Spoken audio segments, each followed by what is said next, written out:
আমার সামনে যাকে দেখতে পাচ্ছেন রেড কালার টি শার্ট পরা সাজেদ হাসান মাহি ভাই, ওর সঙ্গে দেখা হয়ে গিয়েছিল মেট্রো রেল থেকে নামার সময়। আমরা ওইখান থেকে যে টিকিটটা সংগ্রহ করেছি ওইটা এখানে পাঞ্চ করে তারপরে আমরা উপরের দিকে যাচ্ছি এখন যে মেট্রো রেলে ওঠার জন্য। অলরেডি ট্রেন চলে এসেছে, ট্রেনের গতিটাও অনেক ছিল। আসসালামু আলাইকুম, আশা করি আপনারা সবাই ভালো আছেন, আমিও ভালো আছি। আর আজকে আমরা এখন কুড়িল থেকে মূলত ফার্ম গেটের ওইদিকে যাব। আজকে মেট্রো রেলেও চড়ার একটা পরিকল্পনা আছে, কারণ এর আগে কখনোই মেট্রো রেলে উঠিনি। এই কারণে আমার খালাতো ভাইকে বললাম যে চল আজকে ওইদিকে, তো ও হচ্ছে অ্যাডমিশনের জন্য ঢাকাতে আসছে, তো সে কারণে ওর এদিকে রেগুলারই পড়তে যাওয়া লাগে। তো বললাম যে ওইখান থেকে কত দূর, বললো যে বেশি দূরে না, এই পাশেই। তো সে কারণে বললাম যে তাহলে চল, সমস্যা নেই, ওইখান যে মেট্রো রেলে ওঠা হবে, আবার আশেপাশে একটু ঘুরেও দেখা যাবে। পরে আমরা বিআরটিসির বাসে উঠে কুড়িল থেকে আমরা ফার্মগেটের ওইদিকেই যাচ্ছিলাম। তো উপর থেকে, এটা হচ্ছে দোতলা বাস, সেই কারণে আমরা উপর থেকে ভিডিও করছিলাম, কারণ আশেপাশটা সুন্দরভাবে দেখা যাবে, এই কারণে মূলত ভিডিওটা করা। আমি ঢাকাতে আসছিলাম তখন আমি বাইক নিয়ে আসিনি, কারণ আমার অনেকগুলো জিনিস নিয়ে আসা লাগছিল বাসে করে, তো সেই কারণে আমি বাইকটা নিয়ে যাইনি। অবশ্যই বাইক থাকলে আমাদের যেখানে ইচ্ছা সেখানে ঘুরতে যেতে পারতাম। আর আকাশের আজকে মেঘটা অনেক, সবসময় একটু পরপর বৃষ্টি হচ্ছিল, কিন্তু প্রায় 1 ঘন্টা মতো এখানে বৃষ্টি না হওয়ার কারণে আমরা ভাবলাম যে তাহলে এরকম ভাবেই যাই, তো যত সময় বৃষ্টি হচ্ছে না তো ওই রকমই যাই, যে আশেপাশটা একটু ঘুরে দেখা যায়। তো আমরা এখানে হোটেল রেডিসনের ওই সাইডটা দিয়ে যাচ্ছিলাম। দেখতে হোটেল রেডিসনের যে ভিউটা আসলেই অনেক সুন্দর, কারণ সাইড দিয়ে এত সুন্দর সবুজ দেখা যাচ্ছিল, এবং মাঝে যে বিল্ডিংটা আছে এটাও দেখতে অনেক সুন্দর লাগছিল। মানে এই সাইডটাতে অবশ্যই সবুজের সংখ্যা অনেক বেশি, আমি যতটা দেখলাম যে এখানে গাছপালা আছে অনেক, তো সে কারণে অনেক ভালো লাগছিল। তবে বাইক থাকলে একটা সুবিধা আছে, আমার যখন ইচ্ছে তখন আমরা যেতে পারতাম, যে কোনো জায়গায় ঘুরতে যাওয়ার ইচ্ছা থাকলে যে কোনো জায়গায় যখন ইচ্ছে তখন যেতে পারতাম। বিআরটিসির বাসে উঠে একটা জিনিস ভালোই হয়েছে যে আশপাশটা আমি সুন্দরভাবে আপনাদেরকে দেখাতে পারছি। হয়তো বাইক থাকলে আমি আশপাশটা সুন্দরভাবে এরকমভাবে দেখাতে পারতাম না, কারণ বাইক চালালে সবসময়ের জন্য ফোকাস থাকে সামনের দিকে। এইটা হচ্ছে নৌবাহিনী সদর দপ্তর, ঢাকাতে এটা অবস্থিত। তো এই পাশ দিয়েই যাচ্ছিলাম আমরা। এখানে আরো একটা টিভি চ্যানেল আছে, ওটা হচ্ছে মাছরাঙা টিভি চ্যানেল, তো এটার পাশ দিয়ে আমরা যাচ্ছিলাম। এই আশপাশটা অনেক সুন্দর লাগছিল।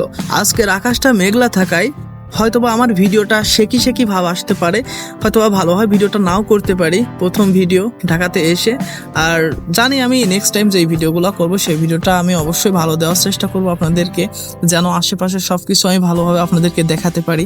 তো বিআরটিসির বাসে উঠে আমরা মাঝে মাঝে যে সকল ভিডিও করছিলাম, দেখতে অনেক ভালোই লাগছিল আশপাশটা। আর এখানে দেখতে পাচ্ছেন ডাইন সাইডে যে গ্রাফিতিটা অঙ্কন করা হয়েছে এটাও অনেক সুন্দর। ছাত্র আন্দোলনের কারণে, মানে 5 আগস্টে যে সকল আন্দোলন হয়েছিল এবং তার আগে যে সব আন্দোলন হয়েছিল যে ছাত্র আন্দোলনের, এখানে অনেকেই তো শহীদ হয়েছেন, আর সেই তাদের স্মৃতি সবকিছু মিলাই এখানে মূলত অঙ্কনগুলো করা হয়েছিল। আমরা ফার্মগেটে যাওয়ার সময় অন্তর্বর্তীকালীন সরকারের প্রধান উপদেষ্টা ডক্টর মোহাম্মদ ইউনুস তার গাড়িবহর নিয়ে ওই সাইডটা দিয়ে যাচ্ছিল, তো সেই কারণে আমরা ওইখানে কিছু একটা সময় দাঁড়িয়ে থাকা লাগছিল। আর তারপর আমরা এখন দেখতে পাচ্ছেন যে আমরা এখন অলরেডি ফার্মগেটে চলে এসেছি। এখান থেকে উপর থেকে কিছু ভিডিও বা কিছু ছবি এখান থেকে আমি নিলাম, আমার ভাই এটা ভিডিও করে দিচ্ছিল। তো তারপরে ভাবলাম যে ওর কাছে বললাম যে চল তাহলে আমরা একটা জায়গায় যাই, আমরা মেট্রো রেলে উঠতে চাচ্ছি, তো তাহলে আমরা মেট্রো রেলের ওইদিকে যাই। তো বললো যে হ্যাঁ যাওয়া যায়, সমস্যা নাই, কারণ এখান থেকে বেশি দূরে না, মেট্রো রেল এই পাশেই। তাই বলে আমরা আবার হাঁটা ধরলাম যে চল তাহলে মেট্রো রেল থেকে ঘুরে আসি। ও আমার থেকে কিছুদিন আগে আসে, তার জন্য ওর এই সাইডটা অনেক ভালোভাবে চেনা এবং জানা। আর আমি তো কিছুদিন পরে আসছি, সেই কারণে আমি এই সাইডটা তেমন একটা ভালোভাবে চিনতে পারছিলাম না। তো ওই আমাকে সবকিছু চিনে নিয়ে যাচ্ছিল। ও ছিল, আমার ভাই ছিল, এবং সাথে ওর একটা ফ্রেন্ড ছিল, যে বললো যে চলেন তাহলে ওই সাইডটাতে ঘুরে আসি। তো সে কারণেই এই সাইডটাতে আসা, যে মেট্রো রেলেও ওঠা হবে, কারণ এর আগে কখন তো ওঠা হয়নি। তবে আমরা যখন যাচ্ছিলাম এই সিঁড়িটা দিয়ে, তখন আমরা দেখতে পাচ্ছিলাম যে প্রচুর মানুষের এখানে ভিড়। আমি জানি না যে উপরে ওঠার পরে বা মেট্রো রেলে জায়গা পাবো কিনা, যার কাছে জিজ্ঞেস করেছি তারা সবাই বলছে যে না, এখানে অনেক বেশি ভিড় হয়, কারণ অনেক বেশি মানুষ যাতায়াত করে মেট্রো রেলে করে। তো এর কারণে তারপরেও ভাবলাম যে যাই, কিছু করার তো নেই, এখন এসেছি, এখন তো যেতে হবে, একটা এক্সপিরিয়েন্স অর্জন হবে যে এই সাইডটাতে কেমন কিভাবে মানুষ পারাপার হয় বা কত কেমন মানুষ এখানে আসে, এটারও একটা এক্সপিরিয়েন্স হবে। তো এটা কথা বলতে বলতে আমরা উপরে চলে আসি। এখান থেকে আমাদের গন্তব্য খুঁজতেছিলাম যে আমাদের কোথায় যাওয়া লাগতে পারে, কারণ তেমন কোনো উদ্দেশ্য ছিল না আমাদের যে এই স্টেশন না ওই স্টেশনে যাব। আমরা ভাবছিলাম যে কোনো একটা স্টেশনে যাই আপাতত দেখার জন্য যে এর মাঝে কেমন ভিড় হয় বা এখানে মানুষের কোলাহল কত পরিমাণে থাকে। তো এরপরে আমরা এখান থেকে মোট 3টা টিকিট সংগ্রহ করি। টিকিট নেওয়ার সময় আমাদের একটা প্রবলেম হয়েছিল। পরবর্তী যে স্টেশনে গিয়েছিলাম ওইখান থেকে যখন ব্যাক করতেছিলাম তখন মেশিনে একটু প্রবলেম লেখা দিচ্ছিল।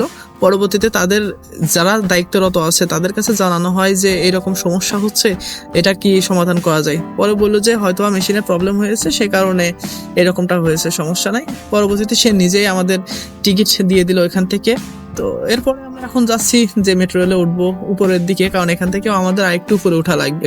আমরা ওইখান থেকে যে টিকিটটা সংগ্রহ করেছি ওইটা এখানে পাঞ্চ করে তারপরে আমরা উপরের দিকে যাচ্ছি এখন যে মেট্রো রেলে ওঠার জন্য। আমি কিন্তু অনেকগুলো ভিডিও ক্লিপস কাট করে দিয়েছি এখান থেকে, কারণ আমরা যখন যাচ্ছিলাম ওই জায়গা থেকে যখন টিকিট সংগ্রহ করছিলাম ওইখানেও অনেক ভিড় জমে গিয়েছিল। সে কারণে অত সময় যদি ভিডিও করি ভিডিওটাও তো অনেক বড় হয়ে যাবে, সেই কারণে আমি কিছু ভিডিও ক্লিপস কাট করে দিয়েছিলাম। এরপরে আমরা চলন্ত সিঁড়ি দিয়ে উপরে চলে আসি। এখানে আমরা একটু সময় ওয়েট করতেছিলাম যে ট্রেনটা কখন আসবে। তো বেশি সময় লাগে না, এক স্টেশন থেকে অন্য স্টেশনে যেতে 1 মিনিট 1.5 মিনিট 2 মিনিট এরকমটাই সময় লাগে, কারণ অনেক গতিতে যায় মেট্রো রেল। তো এই কারণে আমরা ওয়েট করতে করতে দেখি অলরেডি ট্রেন চলে এসেছে। ট্রেনের গতিটাও অনেক ছিল, তারপরেও স্টেশনের এখানে আসার পর তো অবশ্যই থামবে, সেই কারণে গতিটা এখানে তাও অনেকটাই কমায় দিছিল। এখানে আমরা ওয়েট করতেছিলাম মেট্রো রেলের ভিতরে ঢোকার জন্য। তবে যে পরিমাণে ভিড় দেখতেছি তাতে আমাদের মেট্রো রেলের মধ্যে বসে থাকার কথাটা তো ভুলে যেতেই হবে, দাঁড়িয়েও থাকতে পারবো কিনা সন্দেহ। তো কথা বলতে বলতে আমরা মেট্রো রেলের মধ্যে চলে আসি।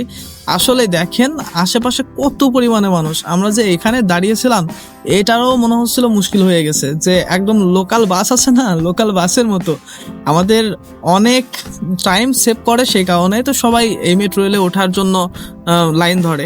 আর যে পরিমাণে মানুষ তাতে আমরা বললাম যে বসার কথা ভুলে গিয়েছিলাম, জাস্ট আমরা দাঁড়িয়ে থাকাই অনেক কষ্টকর হয়ে গিয়েছিল। একজন একজনের পায়ের উপরে পা দিচ্ছে, একজন আরেকজনকে ধাক্কা দিচ্ছে, ব্যাপারটা এমনও চলতেছিল। তো সেই কারণে আর কি বলবো, কিছু তো করার নাই, ওই রকম ভাবে উঠা লাগবে।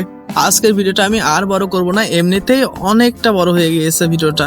আর আপনারা যদি আমার ফেসবুক পেজ থেকে দেখে থাকেন তাহলে অবশ্যই ফেসবুক পেজটা ফলো দিবেন।